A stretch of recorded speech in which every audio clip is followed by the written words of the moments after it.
पुणी lockdown cicada virus केते भयंकर आसंतु जानिबा।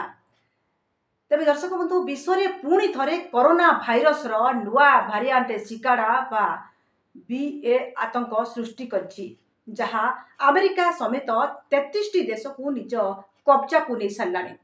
ओमिक्रॉन रो ही वंशधर भारिएंट रो स्पाइक प्रोटीन रे 75 परिवर्तन होइथिबारु एहा शरीर प्रतिरक्षा प्रणाली को चकमा दे संक्रमित करिवार क्षमता रखे। तेज भारत में मध्य यार प्रभाव देखा मिली एवं आईएनए साकोगो प्राय 36 मामला चिन्हट कर सारी।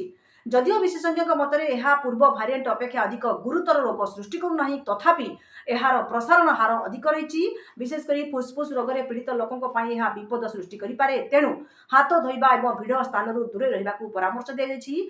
आपण अंचल में यही नुआ भारिएंट को नहीं किपरि सचेतनता अच्छी आमको जनातु।